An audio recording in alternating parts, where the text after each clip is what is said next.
Okay, welcome back, guys. Bendición. I want to start this video off different. Have you ever maybe stuck in traffic, or maybe sitting in a park, or maybe just walking down the street, or going to, I don't know, your favorite place to get coffee? You ever just, somebody caught your attention and you're like, I wonder what that person is thinking. I wonder what that person's life might look like. Or you're curious about it. Like, I know a lot of us are curious about how celebrities really are when doors are closed, you know? Well, today I want to give you guys a little insight about me. Give you guys a sort of up close and personal view on what goes on in my head and what I have to think about in relation to everything that I have going on. Now, realistically speaking, the camper is my home. And if and when I sell it, I need to have a new home in place. I'm not going to lie to you guys, and I'm not going to sugarcoat it. Your girl has slept in the front of the truck, and if I have to do it again, I will do it again. And you guys are wondering, okay, what are you talking about, Michelle? Like, you're beating around the bush. Give it to me straight. Well, you know your girl is known for giving it to you straight. I'm talking about my options when it comes to if and when I sell the camper, which is either sleep in the front of the truck, go to a shelter, or take somebody up on their offer about staying with them. Each are valid options. And each comes with its pros and its cons, you know? Here's the situation. When I first left and I went into a shelter, I went into a women's domestic violence shelter.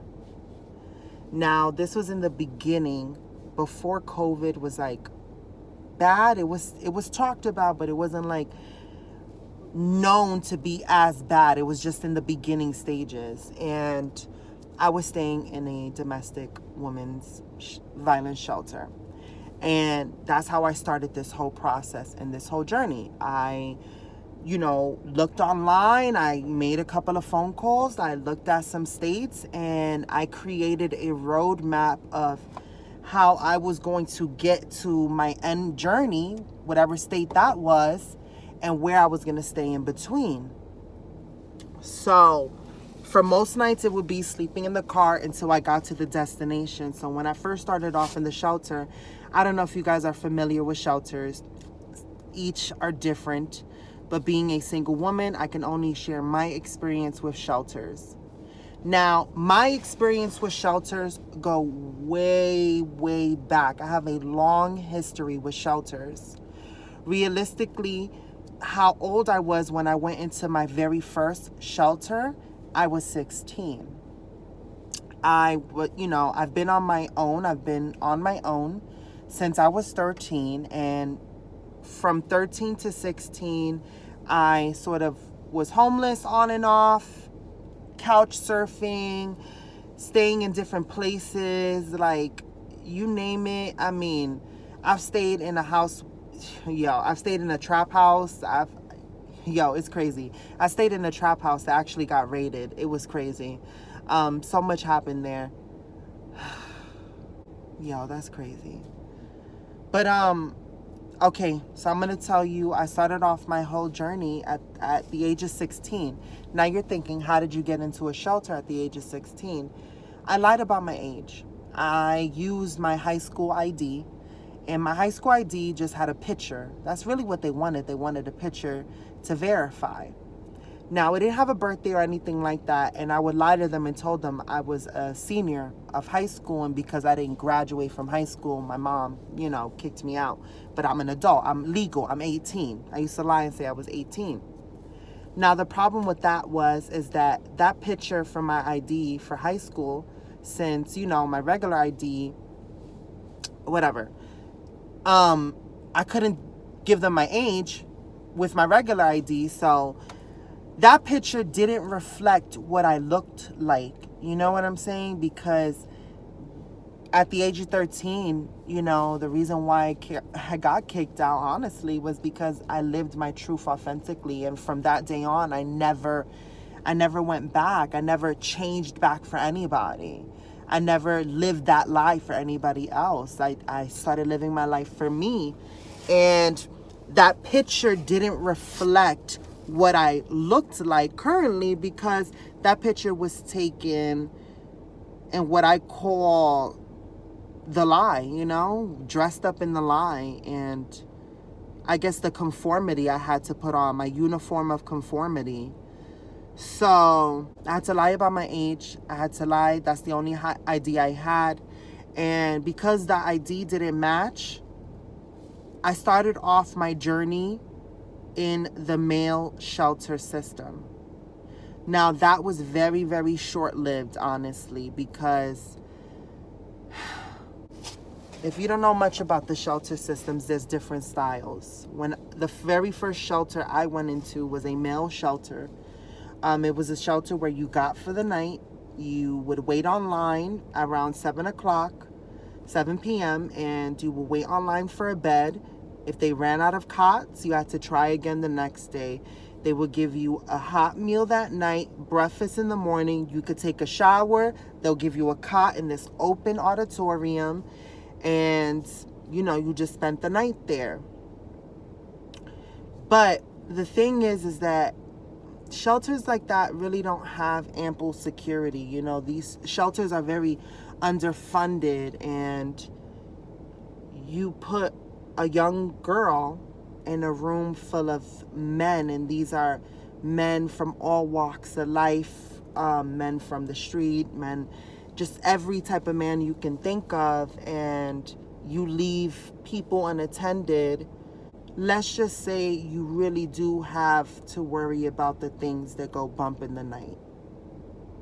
And I learned that very quickly. And the first night that I stood in that shelter, I was pinned down.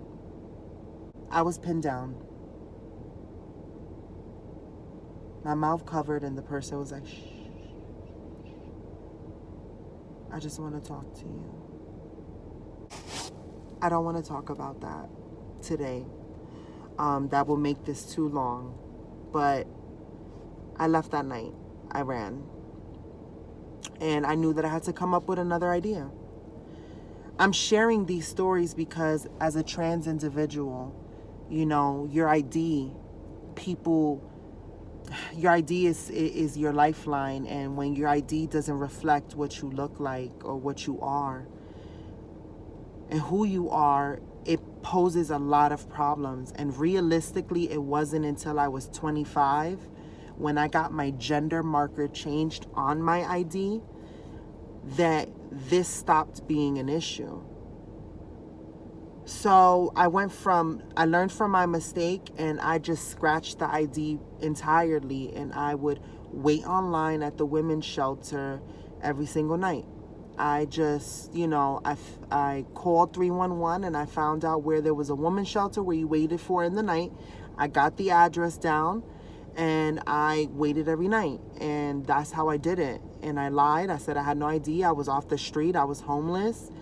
And, you know, I was coming every day with the same clothes. So it didn't really, you know, everything checked out, you know.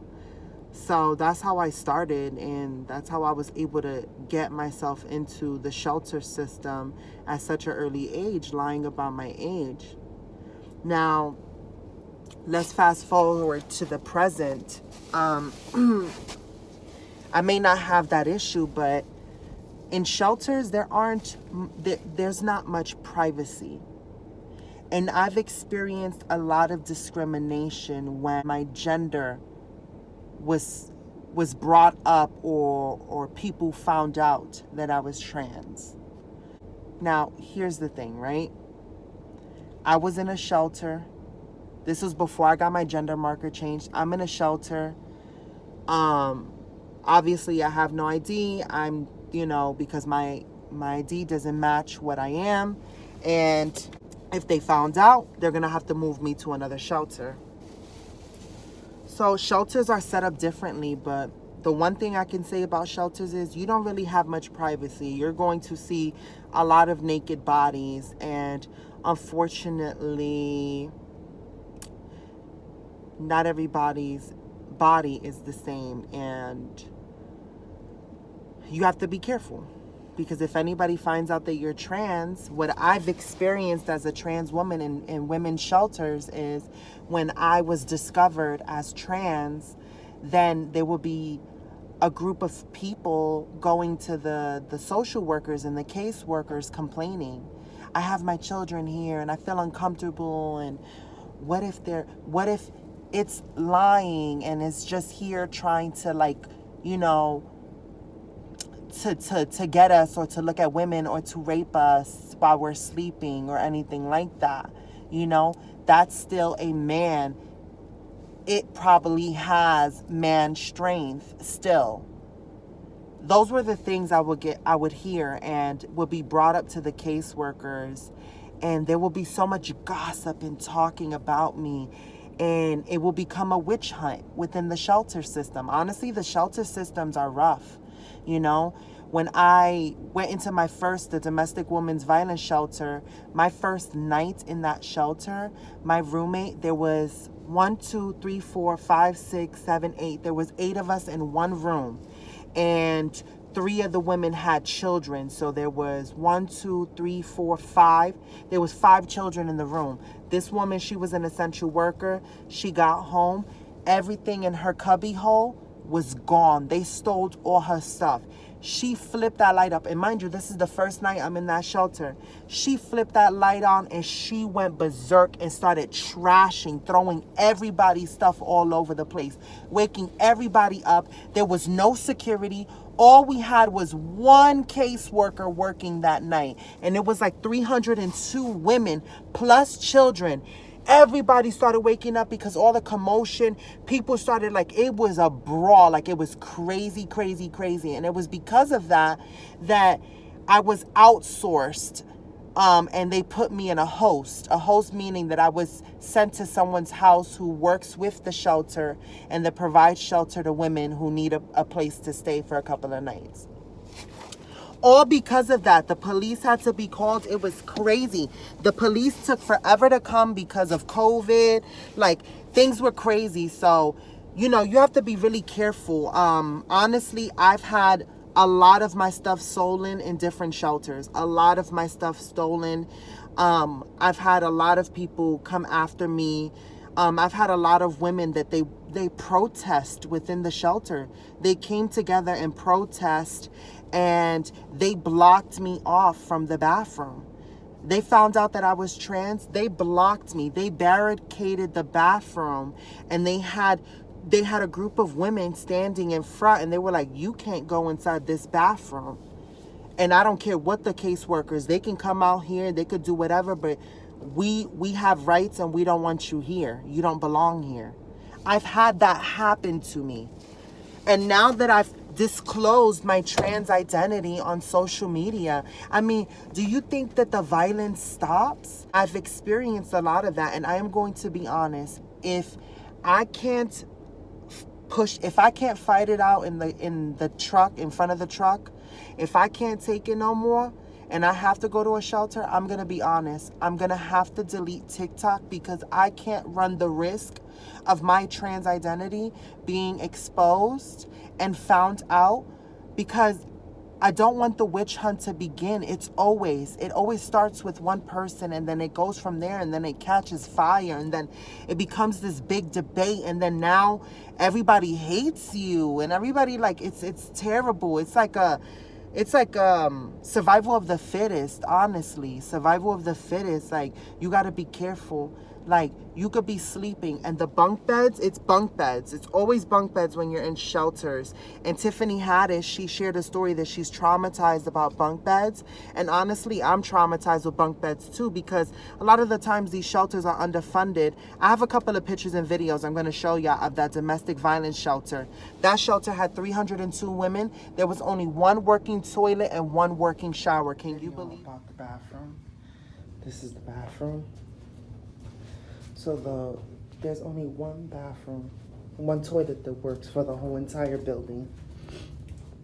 This is the shower. You definitely need shower shoes. There's that. So that's the bathroom.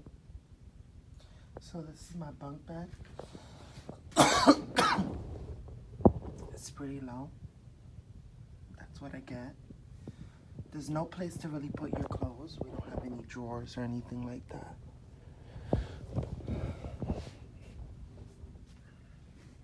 So that's 360 view of the room. So this is where I'm currently staying. I don't know what I would have done if I didn't have the truck, to be honest, because the truck is where I'm holding all my stuff. There's no place to hold your stuff, really. Bathroom. So this is the bathroom. Here I am. This toilet does not work. This is the only working bathroom.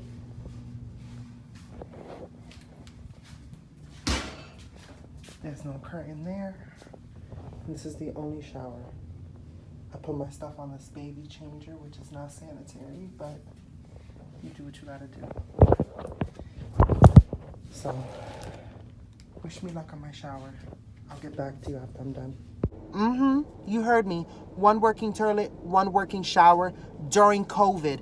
302 women having to share one shower and one toilet.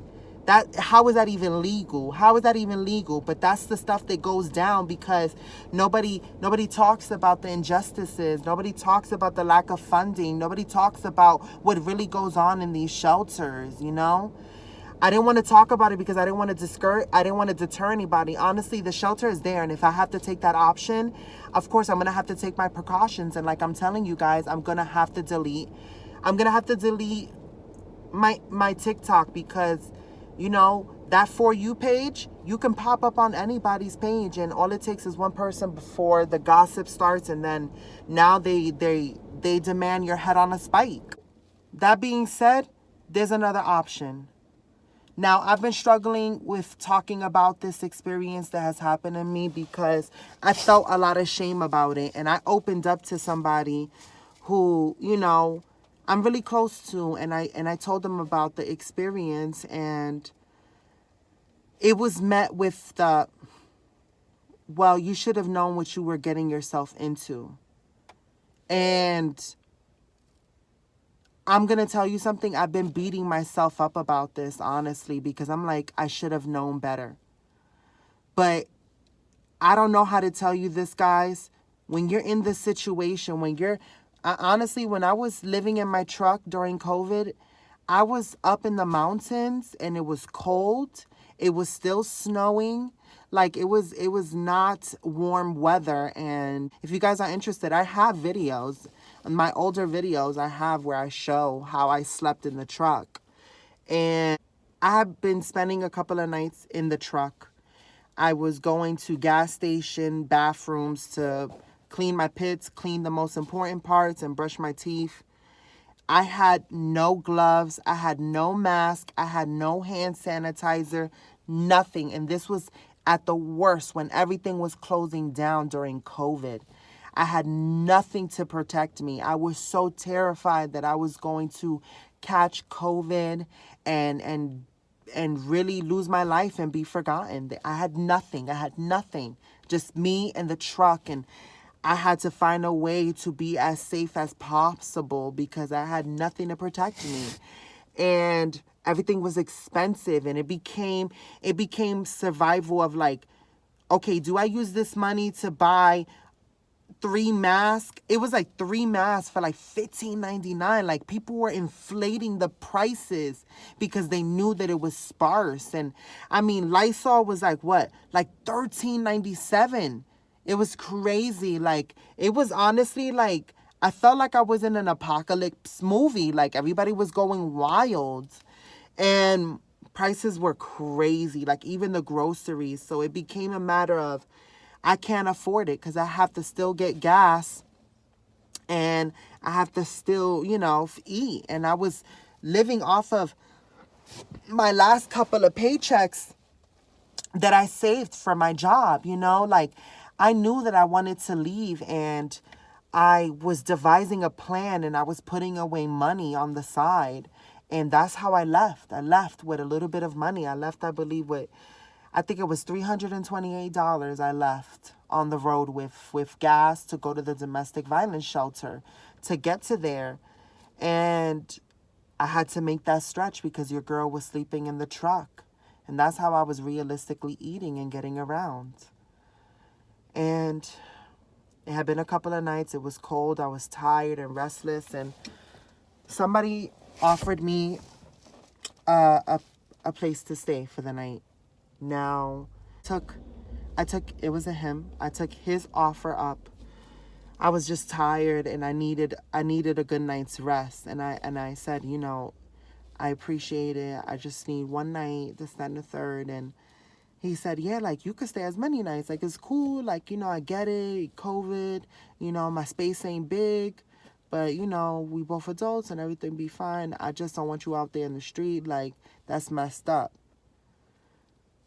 So I was debating about it, and I slept in the truck for 2 more nights after that. So this was like a total of 5 days. And on the 6th day, I kid you not, wait, no, it was 5 days. Okay. So basically on the 7th day on Sunday, nope, it was Saturday. Yep, it was Saturday. I went in on a Saturday and I left Sunday morning. Yep. This was the 5th day. On the 5th day, I finally caved in and I said, okay, I'm going to go over there. And I went over there and things were fine, things were fine and everything. And, I went to bed. It was nighttime. I took a nice hot shower. I thanked him. I washed my panties in the sink and I took out some new clothes. And I thanked him and I said, okay, thank you. And I, went to bed. And in the middle of the night, I woke up to him touching me. If you've ever, as a child, experienced, or as a person in general, experienced abuse, it leaves a scar that never truly goes away.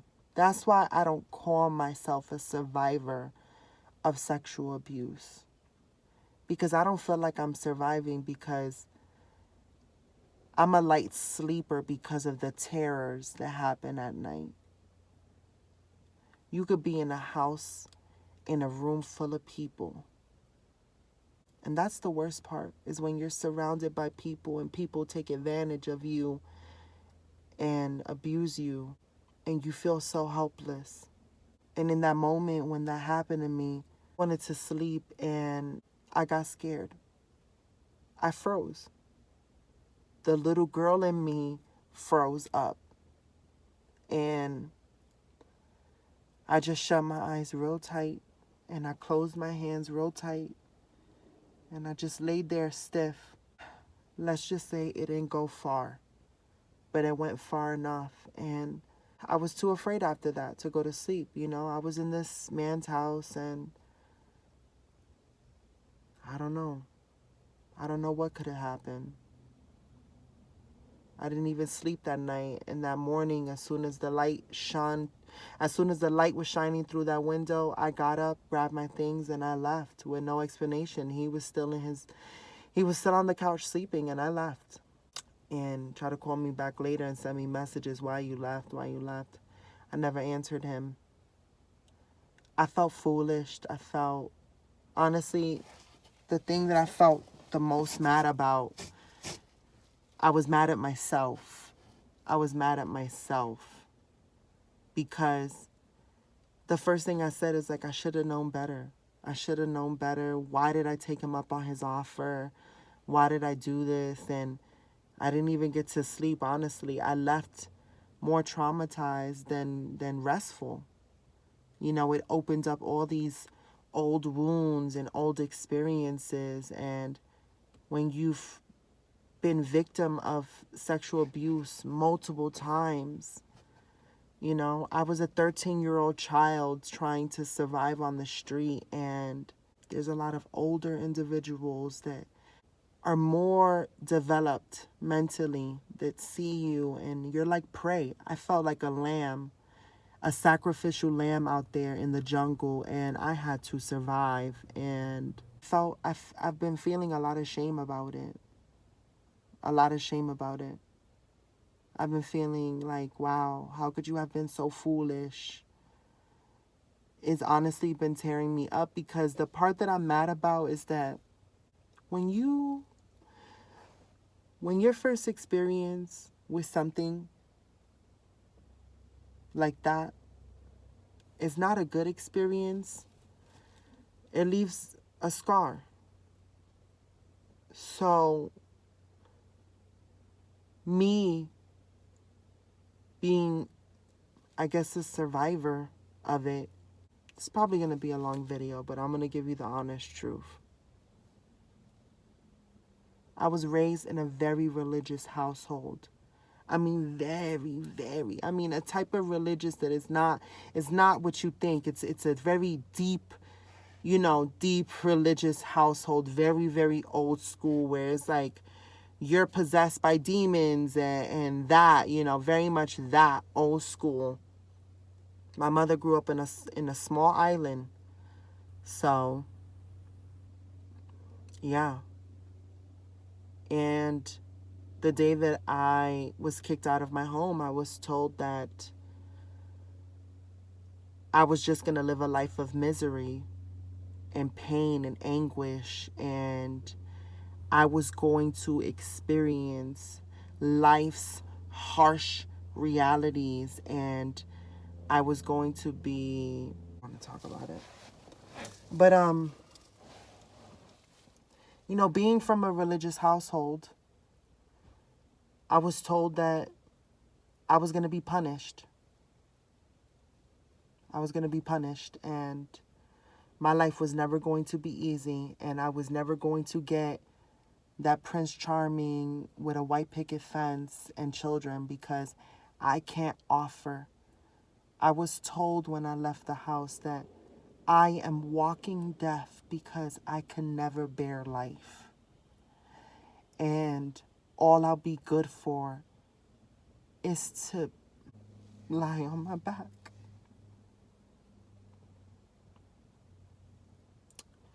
And have men use me. And that's my punishment for being a sexual deviant.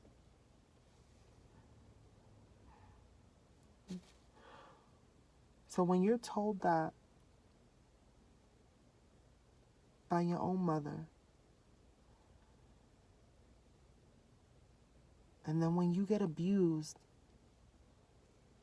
and you tell somebody and they don't believe you and they blame you, I felt like I was being punished because I was a sin. I grew up in the church. All you hear is, that's a sin.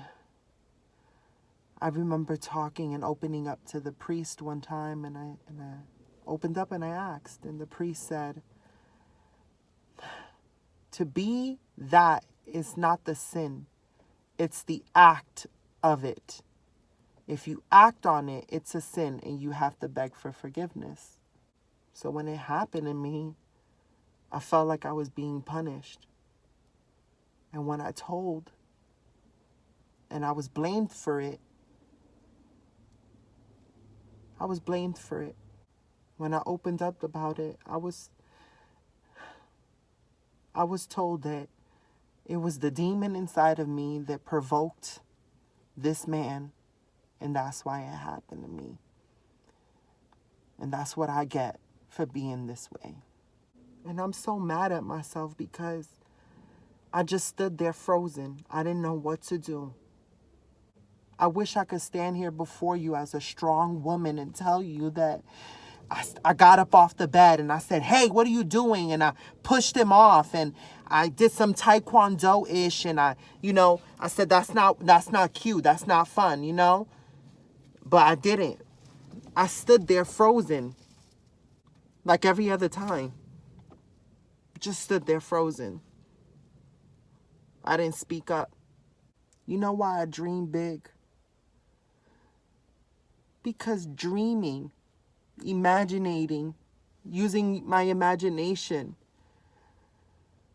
daydreaming, these were tools that I used in moments that were really, really hard, where you try to forget life and what's happening at the moment. Dreaming big is not. Sometimes it's a way to survive, to escape life's harsh realities. So when that person told me, Michelle, you asked for it, basically, you knew what you were getting yourself into, I felt really down about myself and I feel a lot of shame. And I am sharing my truth because I want anybody who has experienced any sort of abuse at the hands of somebody who you didn't want necessarily touching you, and you opened up to somebody and somebody said, well, you kind of asked for it, or any variation of other than I'm sorry that happened to you and it's not your fault, I want you to know that I am telling you here today, I'm so sorry that happened to you. I feel your pain. And it's not your fault. And it should not have happened.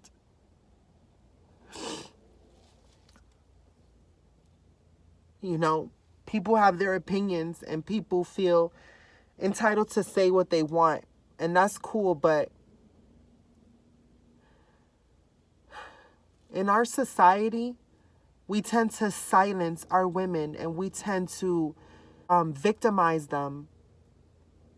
We tend to hunt women down harder and say, well, you asked for it because you were wearing that.